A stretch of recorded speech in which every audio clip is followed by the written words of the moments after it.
1월 20일 월요일 보문 연습용 뉴스입니다. 고 최상병 사건을 수사하다 항명과 상관 명예훼손 혐의로 재판을 받고 1심에서 무죄 선고가 난 전직 해병대 수사단장 박정훈 대령에 대해 국방부 검찰단이 항소하기로 했습니다. 국방부 검찰단은 오늘 기자단 공지를 통해 군사법원의 1심 판결을 존중한다면서도 판결문 검토 결과 사실관계 확인, 법리 판단 등에 수긍할 수 없는 부분이 있어 항소하기로 했다고 밝혔습니다.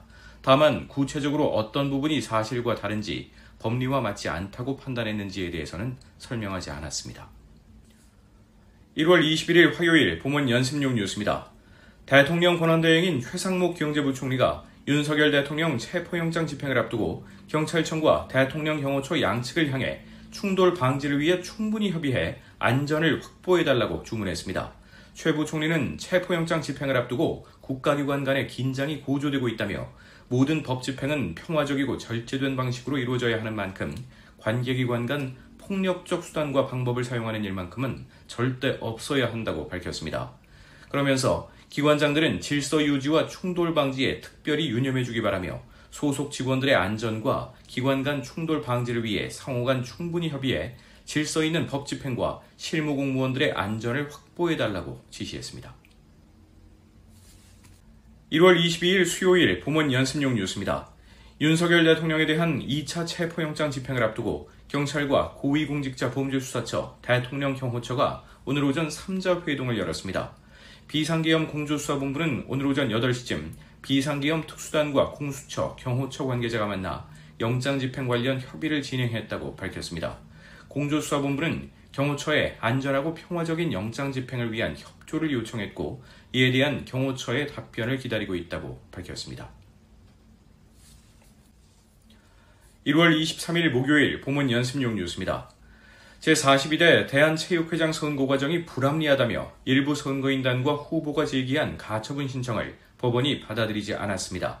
서울동부지법은 이호진 대한아이스하키협회 회장을 비롯한 11명의 대한체육회 대의원과 이번 체육회장 선거에 출마한 강신욱 단국대 명예교수가 각각 체육회를 상대로 신청한 선거 중지 가처분 신청을 오늘 모두 기각했습니다. 이에 따라 대한체육회장 선거는 예정됐던 대로 내일 서울 송파구 올림픽공원 올림픽홀에서 진행됩니다. 1월 24일 금요일 보문 연습용 뉴스입니다. 미국이 새로 건조하는 다목적 핵추진 항공모함 2척에 빌 클린턴, 조지 W. 부시 등 전직 대통령의 이름을 붙인다고 밝혔습니다. 조 바이든 미국 대통령은 성명에서 신형 제럴드 포드급 핵추진 항공모함에 클린턴, 부시라는 전직 대통령 이름을 붙일 예정이라는 사실을 자랑스럽게 발표한다고 말했습니다. 제럴드 포드급 항공모함은 미국의 차세대 핵추진 항공모함으로 지난 2017년 제럴드 포드함이 취역한 이후 존 F. 케네디함, 엔터프라이즈함, 도리스 밀러함 등이 추가로 발주됐습니다.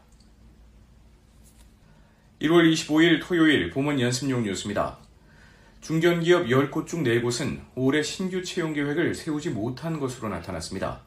한국중견기업연합회는 지난해 11월 18일부터 12월 2일 중견기업 800개사를 대상으로 2025년 중견기업 고용 전망 조사를 진행한 결과 조사기업 중 40.6%가 올해 신규 채용 계획을 세우지 못했다고 답했다고 밝혔습니다.